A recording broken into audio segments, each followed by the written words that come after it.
Rock never stops. Yo, we got the Memphis Grizzlies tonight. Um, and I'm not going to say I'm worried. I'm also not going to say I'm entirely confident. This video is going to be about, can Jalen Duren maintain the pace of these expectations that he's building for himself? And I think that it's a good thing. It's a good thing for you to play so well that people expect you to play well from night in and night out. But can he maintain the pace? Can he maintain those expectations? I want to dive into that in this video. But before I do, smash the like button for me. Hit subscribe and the bell for notifications. Look, it's a small thing for you. Bow, little tap. But it's a huge thing for me and the channel. So I appreciate all the love and support. It really does go a long way. It's really meaningful. It's not overlooked. I definitely try to respond to all your comments in the comment section. But let's dive into this. Jalen Duren the other night was a beast. He was a beast. I mean, he had 33 points, career high, which is kind of shocking because I would have thought he would have had a big game like this sooner. In year 4, he eclipses 30 points. Eclipses 30 points. Oh, what's good, Ghost Keeper? Yeah, I had to get on. It's good to see you in the chat. Jalen Duren hits the 33-point threshold.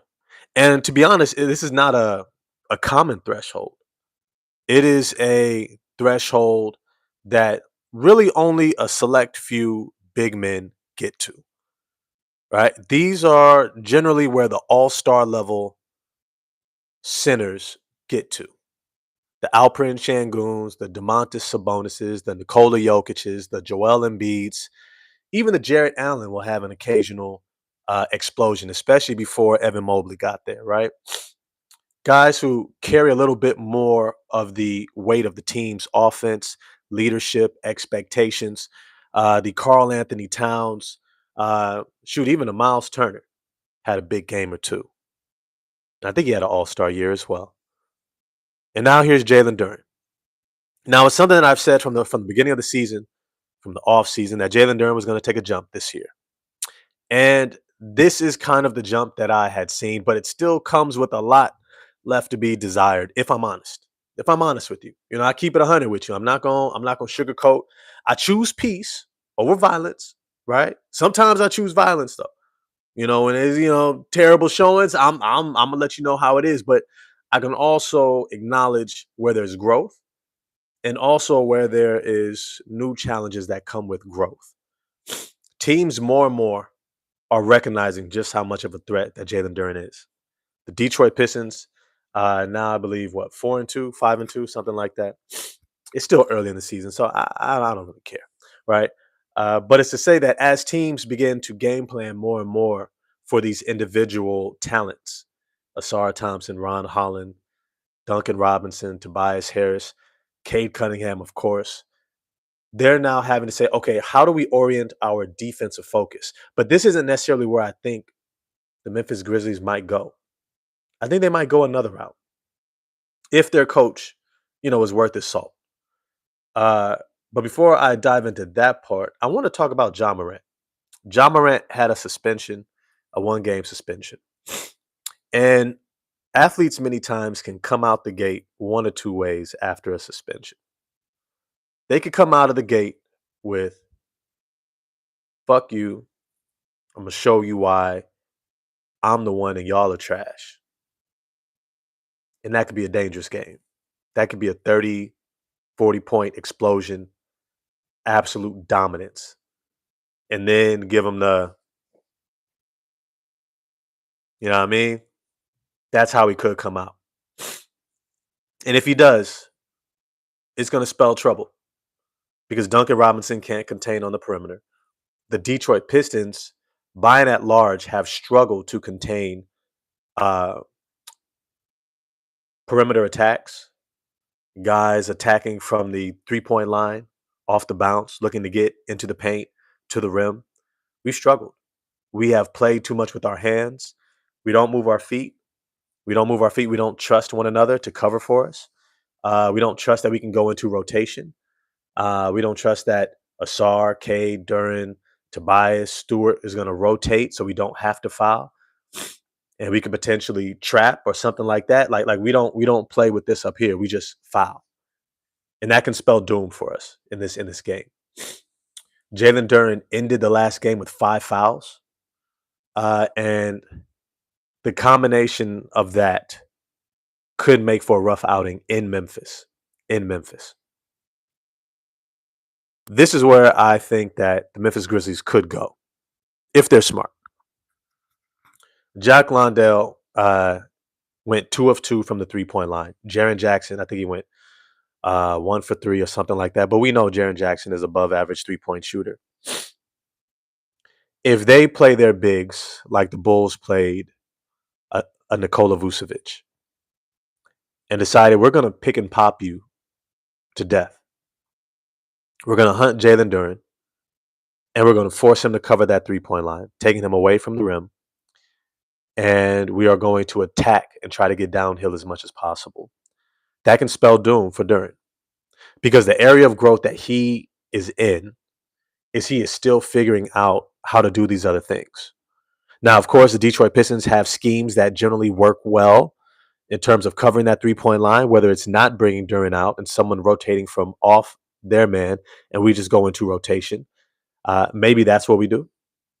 Maybe Asar, Robinson, these guys slide over. Maybe there's some switch action. Maybe there's a trap. But Duren is going to have to figure out how to last in games the way he was able to the other night. They ended up playing, check the stats here real quick. He only played 29 minutes. It had 33 points. 33 points in 29 minutes. And 5 fouls. And a question that I asked earlier was not just can Duren maintain these expectations, but can he be the Robin to Cade Cunningham's Batman? He's needed. We needed those 33 points the other night against Dallas. And to be frank, to be honest with you, Dallas is not a playoff team without Anthony Davis. And definitely not a playoff team without Anthony Davis and Kyrie Irving. The Memphis Grizzlies are not a playoff level team without Ja Morant, but he should be back. So the competition is going to step up a little bit. My question to Jalen Duren is, can you consistently show up? Now, I will have to say that Isaiah Stewart has been a bit of a disappointment. In 25 minutes, he put up decent stats, had 10 points, 4 rebounds, 2 blocks, 1 assist, 2 of 4 from the free throw line, 0 of 2 from 3. But it was the silly fouls. Isaiah Stewart ended with 3 fouls, 1 technical, pushing a player for no reason. And Isaiah Stewart, for me, I've said before, you have to have controlled aggression. You have to have the ability to manage yourself. You have to have the ability to say, like, right now, we're in the scrum of it. They need a defensive reinforcer right now. We need to be ultra aggressive to set the tone. And so you go ahead and do that. And you pick up a tech. Okay. But when there's absolutely no reason to do so, we have flow. We're playing well on the defensive end. The guy that you're fouling isn't really a factor. And potentially our starting center is in foul trouble. You have to rein it in. And Isaiah Stewart, it's Cat Williams had this whole joke bit about being angry at breakfast. Why are you angry so damn early? Why is it the first quarter and you already getting attacked? You just got in the game, bro. So Isaiah Stewart, I don't know necessarily if he's as reliable as I felt he was last season. Last season, I felt like, hey, if Duren's tripping, we could put in Stu and be good. Now I feel like we put in Stu and he's doing too much. He's unhinged. And I don't want to project that angry black man stuff on him at all. But I will say I expect more as a leader. I expect more from Isaiah Stewart. So we need Jalen Duren that much more until Isaiah Stewart can get his shit together. If the Memphis Grizzlies employ their strategy to focus on Jock Londale, Jaren Jackson Jr., Santi Aldama, playing that more small ball oriented, stretch big lineup, 5 out type of a deal, where they are running that pick and pop, seeing if they can get their bigs to shoot 4 of 6, 4 of 7, right? 5 of 9, and just hit us with a barrage of threes from the perimeter from that center position, I think that can be a challenge for us. But this is where I think Jalen Duren has an opportunity to step up and really show us something. Is that you also have the ability to impose your will, right? It wasn't like you couldn't shoot from the outside against Shaq, right? Guys like Brad Miller and Vlade Divac and uh, Arvydas Sabonis, right? Sam Perkins. There were plenty of centers throughout the NBA. Rick Smits during Shaq's time, Tim Duncan, who could shoot from the outside, shoot the little 18-footer, right? Not too many threes at the time because it wasn't popular, but they could shoot on the outside. And you could knock down shots from 18 feet knowing that Shaq was not going out there. But the thing was, Shaq imposed his will. He imposed his will. He got your starting center in foul trouble quickly. He was a problem from them. He wore them down so that they had no legs for their jump shot. That they didn't even want to shoot. They were so tired from having a guard Shaq that they ended up just swinging the ball when they got it. Somebody else take it because I'm exhausted. My energy has to be reserved for dealing with this guy. That's where Jalen Duren has the opportunity to impose his will. If he could consistently be available for this team, meaning consistently stay out of foul trouble, continue to move his feet, stay aggressive, he has the ability to impose his will on opposing bigs. And as a result, take them out of the game. Get their focus off of lighting him up on the offensive end to wanting to save their energy for him on the defensive end. I think that is a major adjustment. Not just that, but I also want to see Jalen Duren do a better job on the boards. Look, he ended up with 10 rebounds. Uh, he had 5 offensive, 5 defensive. But if I'm honest, he didn't do a good job on the defensive boards. There were plenty of times where he was not boxing out. His man was either able to get the offensive rebound or tap it out to someone else, whether that was Daniel Gafford or Dwight Powell. He just did not box out. And this has been a consistent issue with the Detroit Pistons. I think we rely too much on our size and athleticism. Asar Thompson, Cade Cunningham, Duncan Robinson is not necessarily known as a rebounder, but even Ron Holland ended up with only 2 rebounds in this game, right? Well, I'm sorry. No, Ron Holland ended up with more than that. He ended up with 5 rebounds, 2 assists, 2 steals. But it's to say that we just don't box out. And when you look at these scrappier teams, these veteran teams, they know how to exploit those things. You see, the Dallas Mavericks were in that game against us all the way through to the end. All the way through to the end. And then we pulled away at the very end because they had nobody to really take over. They had nobody to really get them that last stretch of that finish line. And we did. We had Cade, we had Duren doing his thing. Other guys made plays, and we pulled away.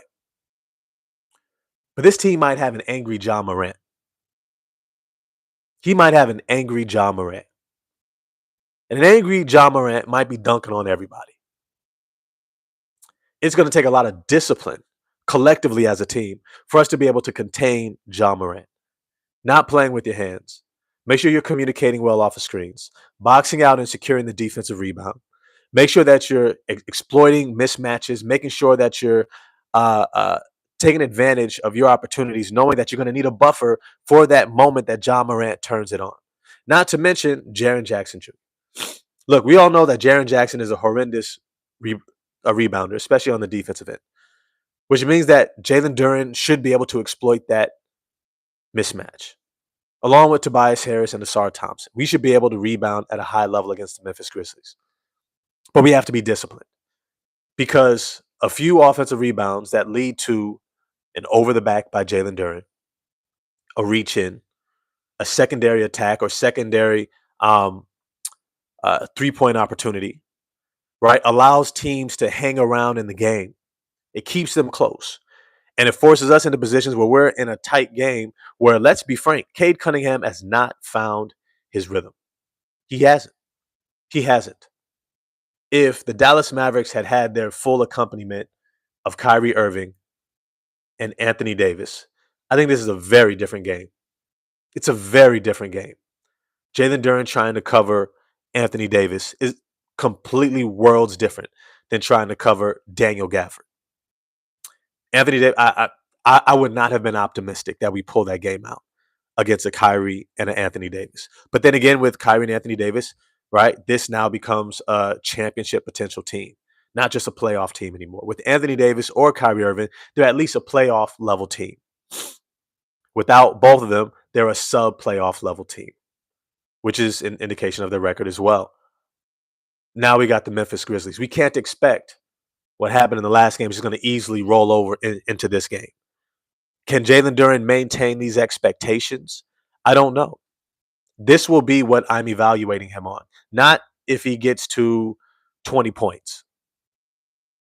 I expect that at this point. Remember, I said he should be shooting double-digit shot attempts every single game because he has one of those rare combinations of being able to finish inside, great touch, soft hands to be able to catch just about anything that you throw in there to him. And he has the ability to attack his mismatch off the bounce. And most importantly, when he does get fouled, he's an amazing free throw shooter. He's an amazing free throw shooter, which is so rare in the NBA. That's the Joel Embiid and Nikola Jokic level where I'm so good offensively, so versatile in that regard, and I could kill you from the free throw line. So he should be over 20 points per game. Consistently, all the time. All the time. Just staying out of foul trouble alone should get him over 20 plus points per game. That's not where I'm going to evaluate Jalen Duren. I'm looking at your fouls. Sandro in the chat. Look, man. You're not going to pull me into this Jokic debate. You ain't going to do it to me. But I'm going to say this. Jalen Duren, I'm evaluating him on the little things. Not picking up silly fouls, moving screens, over the back, rebound attempts, reaching in, right? The little foolish stuff. And to be honest, when I was watching the game against the Mavs, there was a couple I was like, bro, that could have been a foul. Easy. Jalen Duren is going to have to be disciplined. That's where I'm evaluating Jalen Duren. I'm also evaluating Jalen Duren, not just on the fouls and being disciplined, but also on his overall impact boxing out. When he boxes out defensively, he removes the other team's best rebounder, which creates an abundant opportunities for guys like Asar Thompson, Ron Holland, Cade Cunningham to grab defensive rebounds and take off in transition, or to hit the offensive glass and to be able to score putbacks, which Asar Thompson is amazing at, Ron Holland as well, Cade Cunningham, Tobias Harris, or kicking out for wide open threes to Duncan Robinson, which, if we're honest, Duncan Robinson needs opportunities to get easy open threes. I don't know what it is, his transition from the Miami Heat to the Detroit Pistons, but he gets that three-point shot off slow as hell. It looks methodical. It just looks slow. I felt like when he was in Miami, that thing was quick. It was out of his hands. Like Tim Hardaway Jr., like Malik Beasley, that thing was out. And now it's like, damn, it's still in his hands. So Duncan Robinson needs those easy opportunities. Now, I will say I was impressed with Duncan Robinson that he's learning to move with Cade. He's learning to relocate with Cade, knowing that Cade will find him. He's learning to do that. And it looked good. It got him some open looks. I think he hit one in the corner. But it's to say that we need those little things because as the little things add up for us, our talent becomes that much more overwhelming for other teams. There really is no containing of Asar Thompson. He gets downhill at will. He gets to the rim if he's attacking you straight line drive, you have to overplay in order to keep him out the paint, which sets up his spin back to the middle or back to the left side where he's great at finishing with his left hand. And he's shown he has a great little pull-up jump shot now. He's learning he could do just about what he wants when it comes to attacking the rim. We have tremendous talent on this team. We have won based on talent. Right? It's funny because I'll tell us a little story. In college, I often when I talk with youth and kids and stuff like that in schools and whatnot, I tell them, I didn't get a master's degree because I did everything right in school.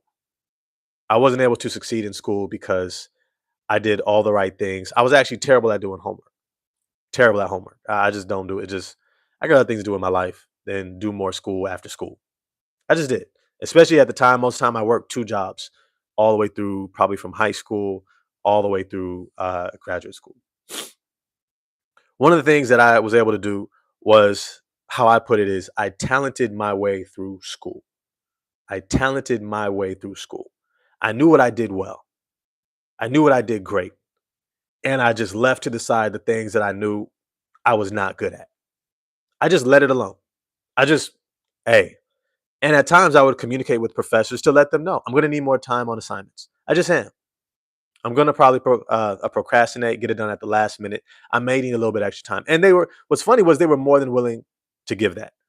But I knew I was great at taking notes, which helped me to retain the information better. So I was great at class discussions, making sure that I was participating, being present, showing that I understood the material. I was terrible at reading all the material, which ironically in grad school they really don't expect you to do. But I knew I could read enough, plus my notes and listening, that I could communicate. I understood these topics, and I usually pretty much did. And I was great at writing papers and presentations. Right, it just took me a while to get the paper done. I might need an extra couple days, and then I was great at presentations, even if I procrastinated in preparing for it. So I didn't have to be perfect. I didn't have to be perfect. I just focused on what I did well. Jalen Duren is going to have to learn what he does well and what he doesn't, and focus on that. Focus on those things. You're amazing at pick and roll, rolling to the rim. You're actually really good, well above average when it comes to attacking your mismatches and getting downhill to the rim. You're extremely skilled at that. You're great at the free throw line. You are really good at setting screens when your feet are set. That little extra step out. Look, you don't have that Steven Adams nuance, that Domantas Sabonis nuance, where you can really get in there, and that's not what you're good at. You're not good at necessarily getting the steals on the ball. You're not good at that. That's not you. That's not you. Bringing the ball up, that's not necessarily what you're good at. It's not what you're good at yet. But you do so many other things well, including the little 18-footer that we only saw just in a glimpse. You do so many other things well that I wish you would focus on those things in games. If there's an offensive rebound that's being had or a defensive rebound that's being had by your man because you didn't box out, you're not good at tipping that ball over their head without getting an offensive rebound. An over the back foul call. You're not good at that. Don't do it. Your man has the ball, does a little dribble handoff to a smaller guard who's going to try to attack you. You're not good at stealing the ball from them. Don't do it. Don't do it. Just stay disciplined enough to know what you do well and focus on that, because that is going to help out this team tremendously. If you focus on what you do well, this team will be sitting pretty, because all we need you to do is that. That's all we need you to do.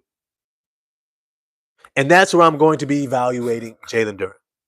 He has to impose, and he has the ability to impose his will on other teams night in and night out just by doing those things well. Just by doing those things well. Let me get to some of these comments real quick. Sandro's out here lighting me up. D-Boy 7012. I appreciate the compliment, man. Appreciate having you in the chat. Pistons 4-2 right now. Yep, it's not a bad start. We really have talented our way to 4-2. Let's be clear. The 4-2 hasn't been pretty. It has not been dominant. We have talented our way to 4-2.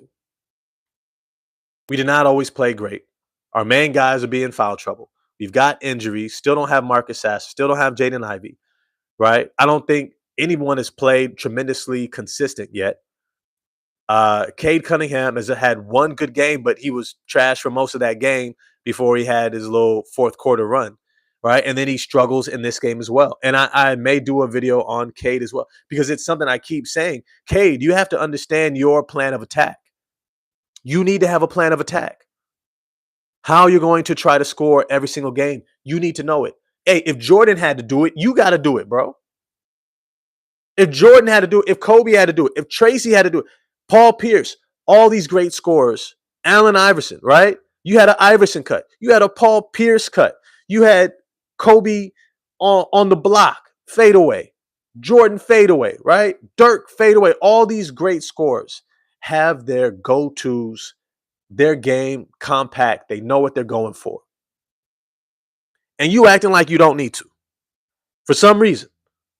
For some reason. You know what I mean? Hold on a second. I'm about to put some more tea in this cup real quick. I'll be right back. Like, real talk. Cade, we need you to do better. We need you to be more deliberate. We need you to be more locked in. But he hasn't been. So the 4-2 record is really a byproduct of recognizing just how much talent we have on this team. And I'm okay with acknowledging that. We have not played at our best. I don't think we've had one complete game yet. If I'm honest with you, I wouldn't say we've had one complete game where Cade has played well, Duren has played well from beginning to end, where we've had Duncan Robinson, Tobias Harris, Asar Thompson, Ron Holland, Isaiah Stewart, right? Karis LeVert is barely coming back, showing a little bit of life against the Mavs. But those are weak matchups, right? Let's see how he does against the athleticism of Cedric Coward and Vince Williams, Jalen Wells, Kentavious Caldwell-Pope. Like, we'll see. All that's to say is we have not had that game where we've put it together from beginning to end. And that's tough. To me, it's an indication of just how much talent we have, like I said, but it's also an indication of where we still have to go. We need to be able to put these things together. We need to start seeing certain elements consistently click outside of Cade and Duren. And we're starting to see it. Asar Thompson is starting to consistently get to the rim, consistently get a shot off, consistently get to the free throw line. He shot 1 of 2 from 3, 2 of 6 from the free throw line, right? But I don't mind those stats. I don't mind. Him getting to the free throw line that much is a huge advantage for us. Huge advantage. Putting pressure on the rim, it opens things up for Duren, for Cade, for everyone else. But we got to put it together. And Duren is a major component of that. When Jalen Duren is absorbing the attention of the defense, he has what we refer to as gravity. And that gravity has so much attraction for those defenders that it opens things up for everyone else, including individuals like Duncan Robinson, who really, if we're not drawing defenders from him, doesn't really do a good job of getting his shot off. And it nullifies a lot of that three-point shooting. So we need Duren to be at his best. And that means being locked in on the simple things and what you do well. I had a couple questions in here from Sandro and from D-Boy. Let's get to these. Yeah, do what you're good at. Not so much things that you're not. Are you ever going to do a live about you talking about all your predictions? All the things you got right now wrong at the end of 2026 NBA season. I think that would be pretty interesting. I mean, I'll wait for it. I usually do throughout the season. There's a lot that's fluctuating early on. The first 15 to 20 games, first quarter of the season really tells you the most about what your predictions were. So we're 6 games in. We got plenty of time before I start doing that. I agree, but I think the Pistons at the end of the regular season and right now are going to be a completely different team. I do too, Sandro. I have literally said that over and over, that this team is progressing. This team is showing you how much talent they have. They're also showing you that they have so much room for growth. So much room for growth. Imagine when Jalen Duren starts consistently getting 30-plus minutes a game. When Cade finds his offensive rhythm. What happens when Duncan Robinson learns how to play off of Cade and Duren and Asar Thompson? Tobias Harris starts knocking down his shots more regularly. I think he shot what 1 for 5 from three. He missed a lot of wide open threes. Wide open threes. Isaiah Stewart went 0 for 2 from three. Ron Holland 0 for 2. Right, like there's a lot more shooting on this team than what we've been able to show so far. When we start putting it all together, it's gonna be chef's kiss. Beautiful. It's gonna be beautiful. I truly believe that. Um, and then when you also add in the return of Jaden Ivey, the return of Marcus Sasser. Look, the return of Marcus Sasser is going to be big time for us. Big time.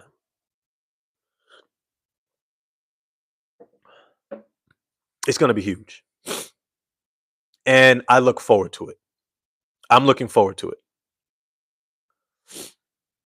I think eventually, I think we can get to 48 to 50 wins.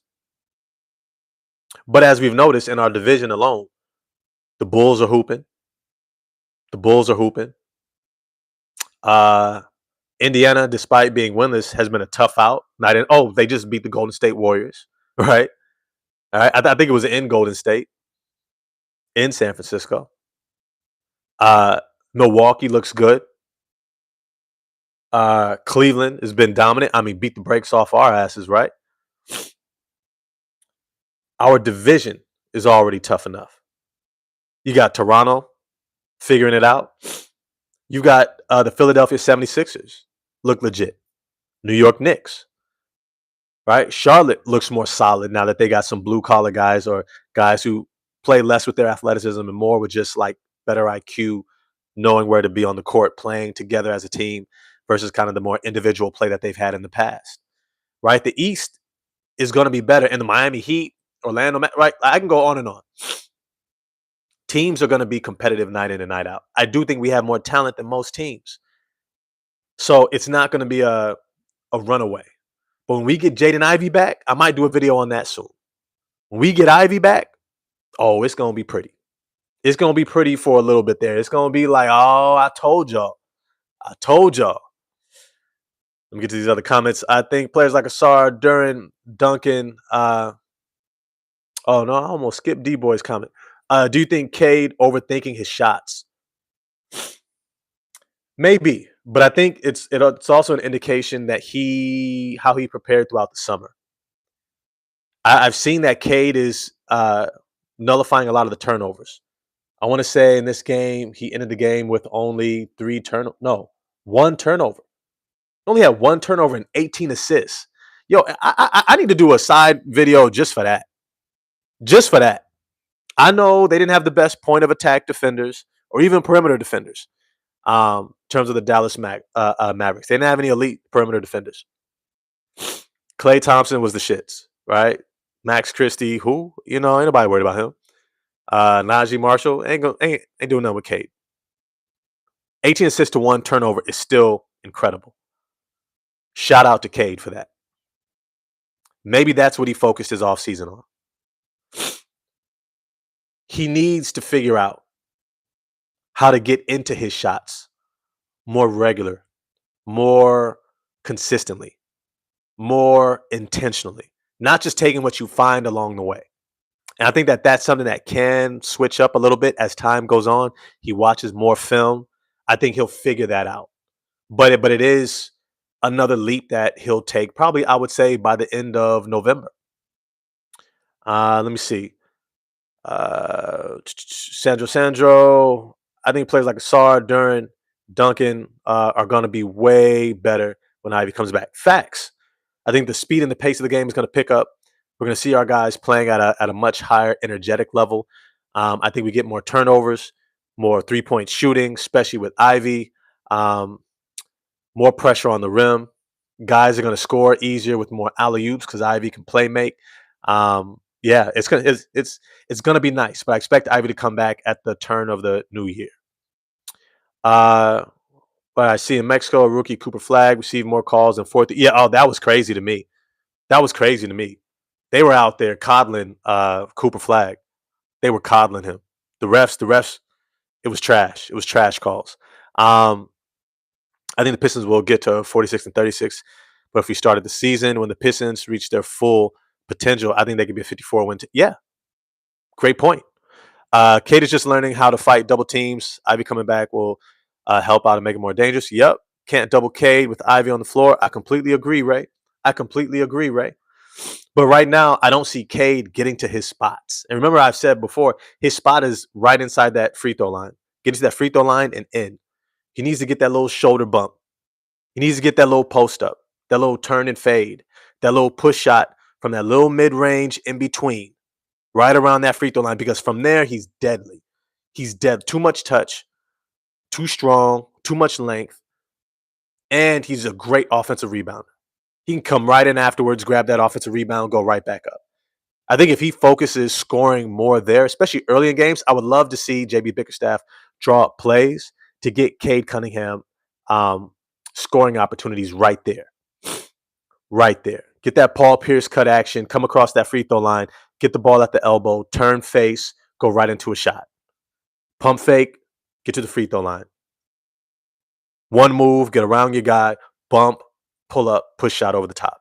That's what I would love to see JB Bickerstaff draw up more plays for and see if he can create and generate offense out of that look, especially when he has Isaiah Stewart out there who can shoot threes. Let me see. Last comment, off topic, but imagine being a New Orleans fan. Damn, I'd be sick to my stomach. You see Zion. Yeah, yeah. No, yeah. Facts. Facts. New Orleans has got they are on struggle, but I will say that they have a bright future though. I like Derek Queen. I like um, their other rookie. I forget his name, but he looks really good. He looks really good. I think they have a good collection of talent. They just have to put it together. They have to figure out the rotations, identity, and become consistent. But hey, yo, it's been dope being on with y'all. Appreciate y'all getting at me this morning. Remember, like, subscribe, hit the bell for notifications. Um, and I always like to leave you with a little word at the end. Just a little something for the day. No one has ever had to be perfect to be great. Shout out to Duren. No one has ever had to be perfect to be great. Martin Luther King, right? Malcolm X. Great leaders of our past. People who have done amazing things have never had to be perfect to be great. Neither do you. Stop focusing on the things you don't do well and start mastering the things that you do well. The things that give you energy, that give you life, and make you feel free, excited. Those things, if you pour into, that is where you will find your greatness. Not in trying to do better at the things that you suck at, the things that you struggle at, the things that you've never been good at, the things that frustrate you, the things that uh, uh, pull all your energy out of you. Learn to give that to other people. Learn to figure out routes around that and focus on what you do great because that's your path, that's your ticket, not trying to cover all the bases. So, hey, have an amazing day today. Stay warm if it's cold out there. Stay cool if it's hot. Take care of yourself. Drink plenty of water. Stay hydrated. Love yourself because if you don't, who will? Live, laugh, love. Have an amazing day. I'm holler at y'all next time. Peace.